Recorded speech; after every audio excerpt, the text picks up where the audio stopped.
I've gone back and forth about whether to share this, but I think I need to put it somewhere.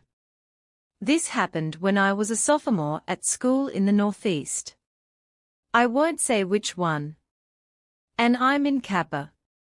I'm an English major, and I've always taken my academics pretty seriously because I'm trying to get into law school after I graduate.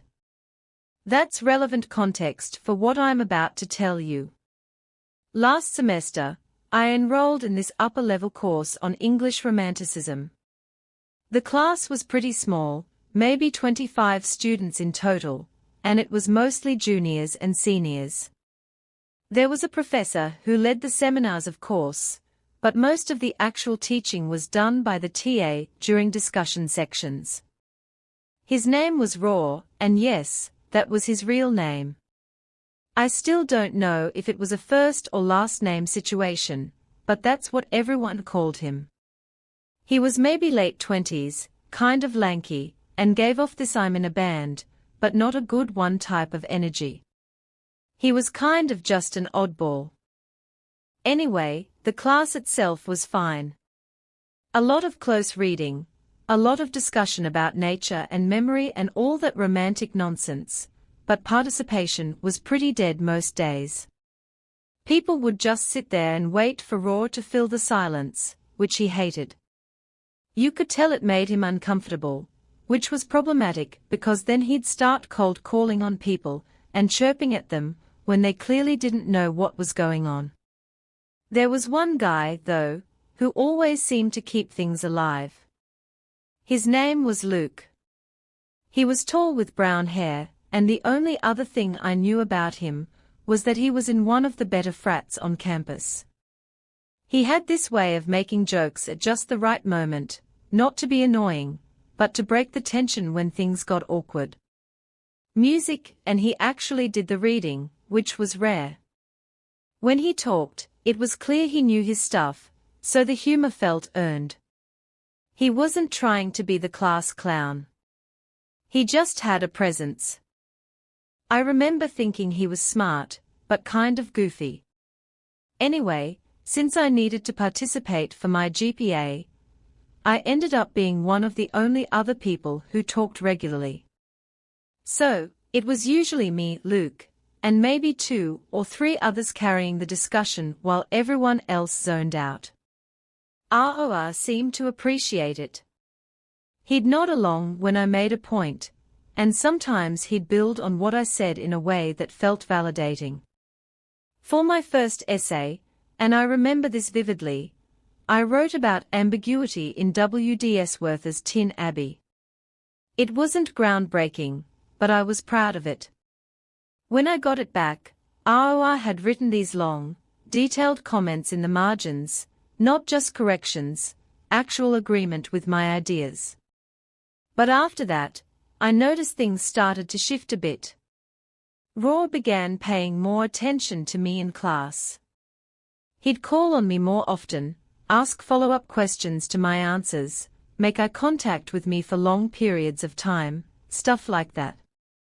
At first, I told myself I was imagining it. TAs take a liking to certain students all the time. It's not that unusual. But then he started asking me things that felt less academic. I brushed it off, though. I had other things going on. Around the same time, I started running into Luke more and more outside of class. Our sorority and his fraternity had a lot of overlap. I think Greek life is mostly stupid, but we were both in, I guess, what you'd consider top houses at our school. So, we had a lot of joint mixes, music date nights, and just always went to the same parties. And Luke was just always there. So, naturally, we just ended up talking more and more, and I started taking a liking to him. After a few weeks of this, he asked if I wanted to grab dinner sometime, and I said, sure. We went on maybe 3 dates before things progressed. He was sweet, attentive, you know, all the things you'd want. We started sleeping together, and everything felt normal. I wasn't head over heels or anything, but I liked him. It was uncomplicated, low maintenance, and mostly painless. One afternoon after class, I was walking to my car when I saw Luke standing behind the lecture hall smoking a cigarette with Raw. They were talking like they knew each other, which struck me as weird. I didn't even know Luke smoked. When I asked him about it later, he laughed and said he was just trying to get on Raw's good side so he wouldn't have to try as hard toward the end of the semester. I told him that was kind of pathetic and he laughed and music, said he'd take pathetic over a bad grade any day. A few weeks later, when I came back, I noticed his phone was lying next to him on the bed with a YouTube video playing. I know I shouldn't have looked, but curiosity got the better of me. Can you blame me? I'm a college girl in a sorority. The types of guys I'm surrounded by would cause any rational person to develop trust issues. So, I went through his phone. I'm not sure what I was expecting to find, but I was definitely not expecting to find a collection of photos of me. And there were a lot of them. Some were more benign. Photos of me going about my day or studying or walking to class, but there were others. I'll let you fill in the blanks yourself, but they were, let's just say, suggestive. Some of them were ones I'd sent him. But there were quite a few that I had no recollection of ever taking. I wasn't mad or anything, mostly creeped out, like if he had asked me for most of them, I probably wouldn't have been opposed at all. I didn't wake him up that night. I just went back to sleep, not really knowing how to feel. I ended up keeping things to myself, partly because I was embarrassed, but partly because I didn't want him to know I'd snooped through his phone. A week later, after he'd fallen asleep again, I decided to try guessing his password, which actually wasn't too hard. It was just his birthday, but reversed. This time, I went deeper.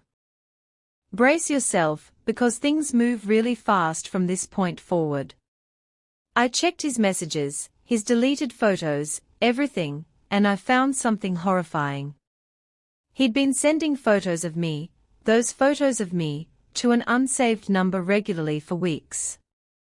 Basically the entire duration of time we'd been seeing each other. It was sick and it was probably illegal, too. But I couldn't think about that. I was shaking. I took pictures of everything. And then I started to cry. I couldn't control myself. I basically slapped him awake and demanded to know who the number belonged to. And he stumbled through this ridiculous story about how it was just his backup phone, how he liked to have copies of everything in case his main phone got lost. I knew instantly that I stormed out before he could convince me to stay. I was a complete wreck. I was a psychological mess and I felt gross. I really didn't want to get into the immediate aftermath of everything. So, I won't.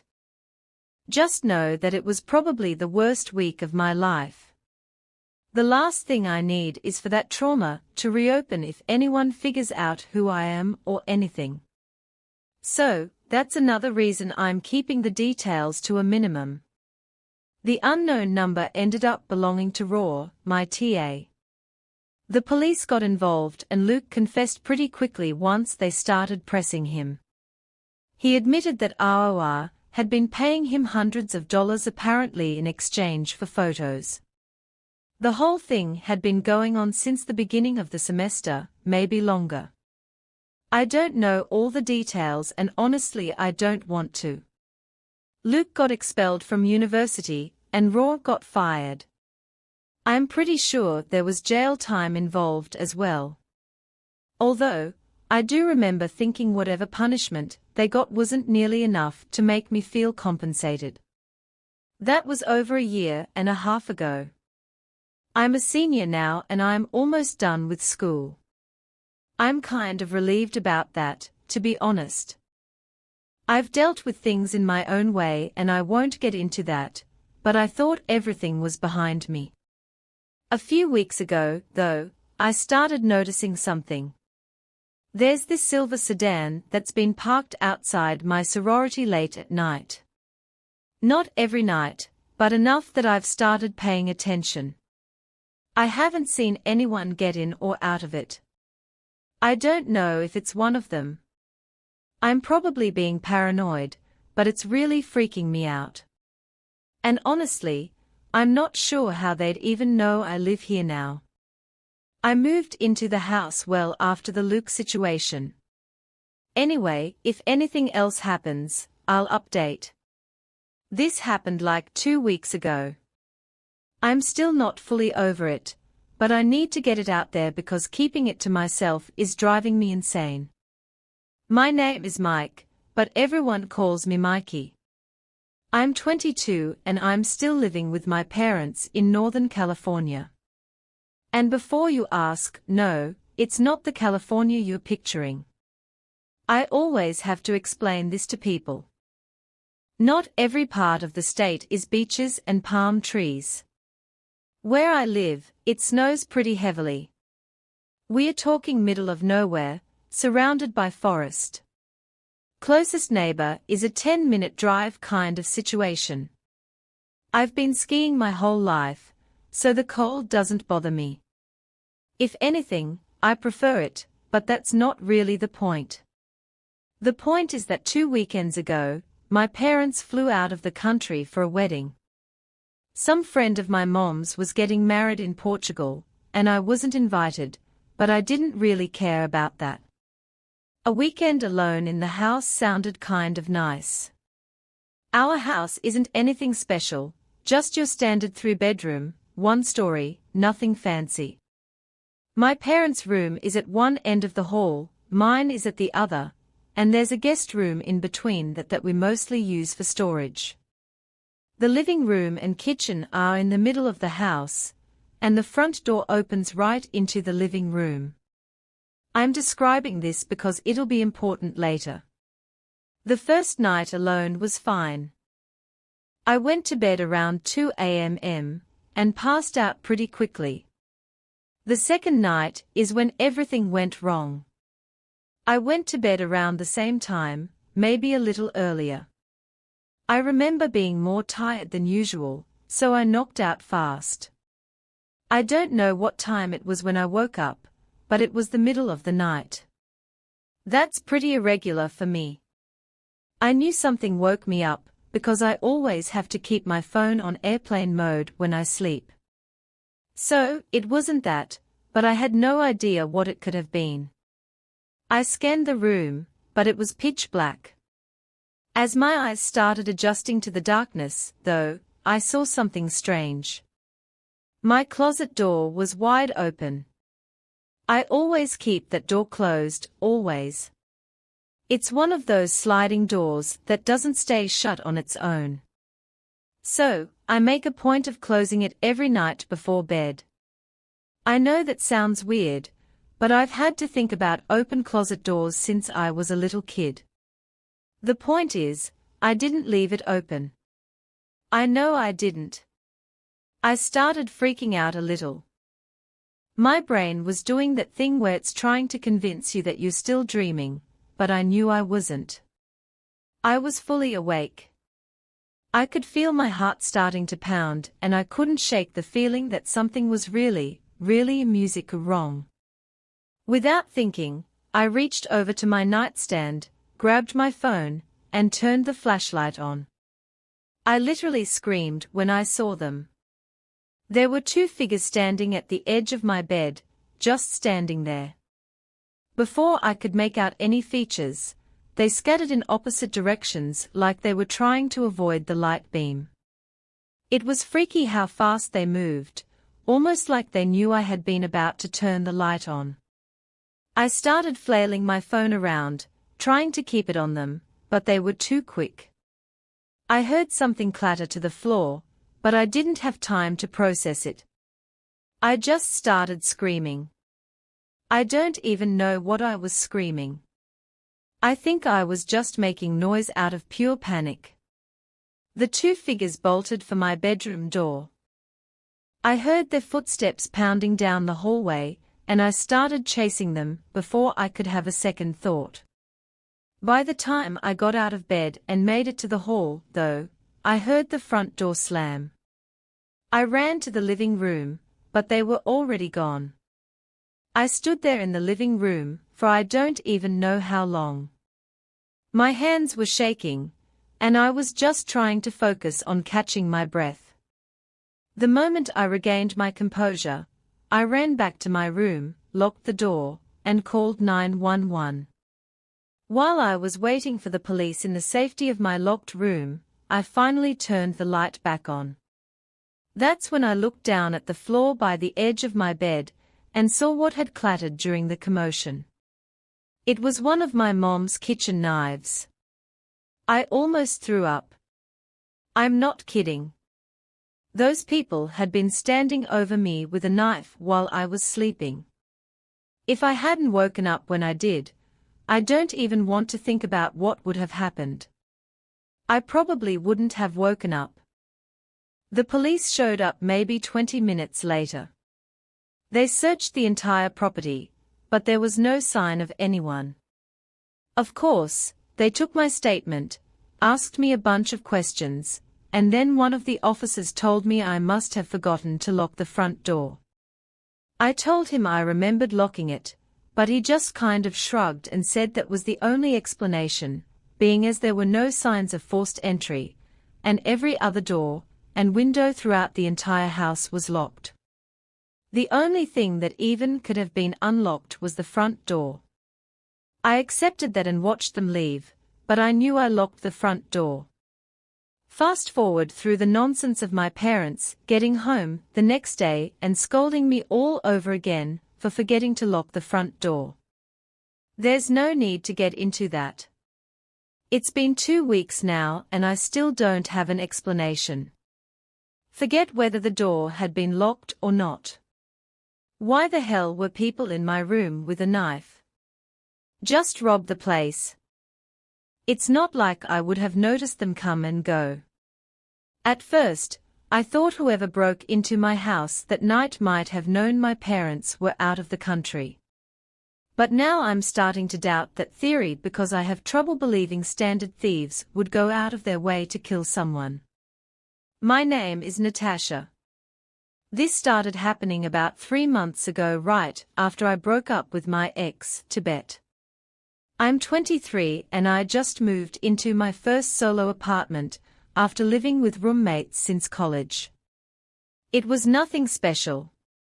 A 1-bedroom in a mid-sized complex in Columbus, Ohio. I work remote, so I'm home a lot. That's part of why I wanted my own place. I was tired of trying to take calls while my roommates were being loud in the kitchen or whatever. The apartment was on the 2nd floor, facing the back of the complex, which meant my view was basically the parking lot and then some trees. Not exactly scenic, but I didn't care. I had my own space, my own schedule, and for the first time in my adult life, actual privacy. For the first few weeks, everything was fine. I didn't really interact with anyone in the building besides the occasional head nod. There was an older woman on the 1st floor, who always seemed to be checking her mail whenever I walked by and a couple across the hall, who I'd hear arguing sometimes through the walls. That was about the extent of my social landscape. Anyway, I started noticing this guy. The first time was maybe 3 weeks after I moved in. I was coming back from the gym around 8 p.m. And as I was walking up the stairs to my floor, I passed someone coming down. He was this nondescript white guy, maybe late 30s or early 40s. He had an average build. He was also wearing a grey hoodie. There wasn't really anything remarkable about him. We did that awkward thing where you both tried to move to the same side, then he just kind of squeezed past me without saying anything. I didn't think much of it. The second time was a few days later. I was in the parking lot getting something out of my car, and I saw him standing near the dumpsters. He wasn't really doing anything, just sort of standing there. When I looked over, he turned and walked away around the side of the building. Again, not that weird on its own. I shrugged it off and went about my business as usual. The third time is when things started feeling off. I was working at my desk, which faces the window overlooking the parking lot. It was the middle of the afternoon, and I happened to glance outside while I was on a call. There was a navy blue car parked in the lot that I didn't recognize, and someone was sitting in the driver's seat.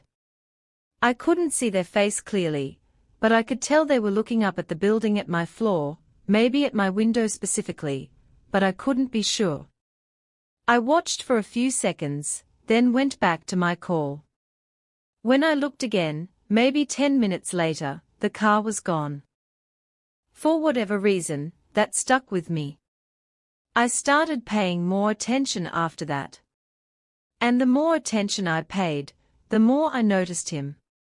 The guy spent a lot of time in the parking lot, not every day, but often enough that it started to feel like a pattern.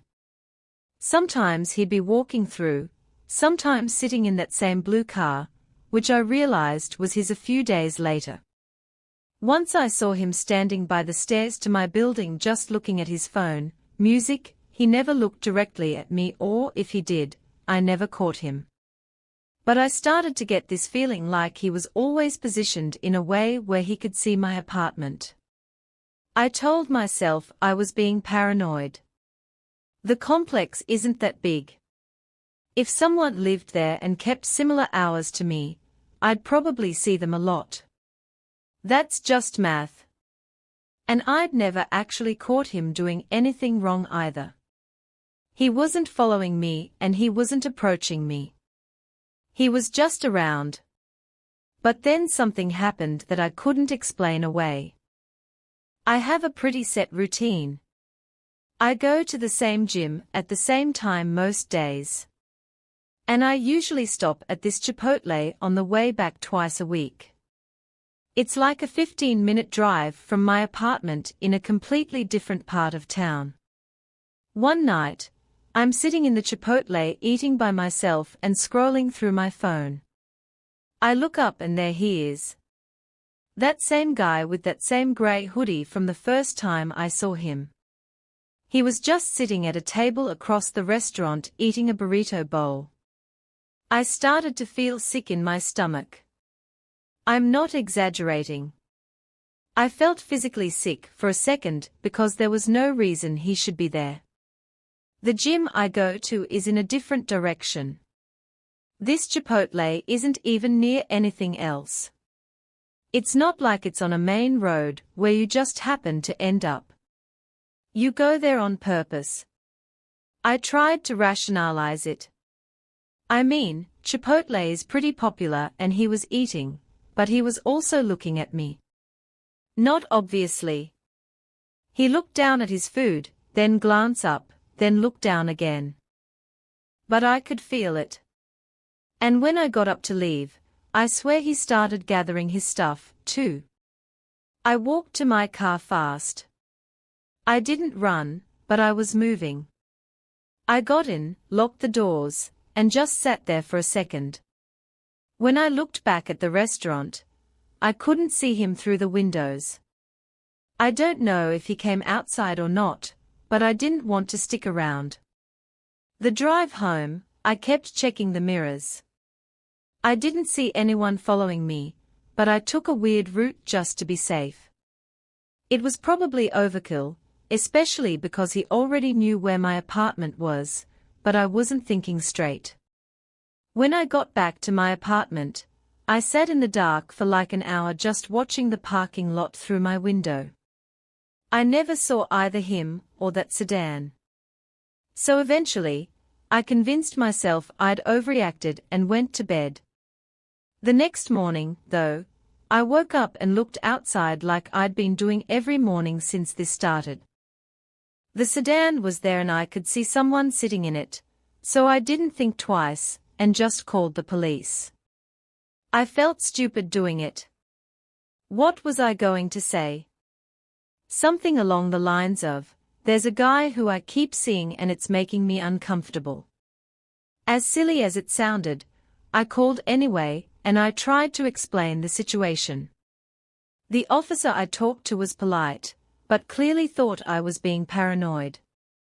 He said they could send someone to check the parking lot, but unless the person was doing something illegal, there wasn't much they could do. He suggested I document things, write down dates and times, take pictures if I could, and call back if anything escalated. By the time a patrol car actually showed up, maybe 45 minutes later, the sedan was gone. The officer walked around the complex, knocked on a few doors, and basically told me what I expected. No sign of anyone suspicious, no complaints from other residents. He gave me a card and told me to call if anything else happened. Nothing happened for about a week after that. I started to relax a little. I figured maybe the police visits had spooked that creep. Or maybe I really had been imagining things, and my brain just needed to reset. But then I got the note. It was slipped under my door sometime during the night, and I found it in the morning when I woke up. It was a handwritten note that read, "You should really close your blinds at night." I was terrified. I remember dropping the note out of fear before scrambling to pick it back up. My hands were shaking and I felt the really nasty feeling of danger and helplessness. I ended up moving out 2 weeks later. I didn't even wait for my lease to end. I just paid the penalty and left. I thought that was the end of it. I moved back in with my parents, planning to stay there until I found another apartment. But if that was really the end of it, I probably wouldn't be writing this. About a month after moving back home, I was driving back from the gym, a different gym, obviously, one near my parents' place, and that's when I saw it. A navy blue sedan parked on a random side street. Maybe 2 blocks from my parents' neighborhood. I immediately recognized the car, and I knew it was the same car. I knew it for a fact. I spread the rest of the way home trying not to freak out. I didn't see anyone following me, but that almost made it worse because if it was him, and I'm almost positive it was, then he probably already knew where I was going. I told my parents as soon as I got inside. My dad said he'd keep an eye out, and my mom started double-checking all the locks. They've been watching the street more carefully since then. And my dad even mentioned getting a camera for the front porch. It's been about 2 weeks and I haven't seen that car since. Part of me wants to believe it was a coincidence, that it was just a similar car, and I'm losing my mind. But I know what I saw. I don't even know how he found me. But I really don't want to think about the possibility that I have a dedicated stalker who's been tracking everything I do. I'm quite honestly scared to do anything that involves leaving the house. I'm debating getting the police involved again, but there's not much I'd be able to even tell them. Hopefully, the story needs no updates.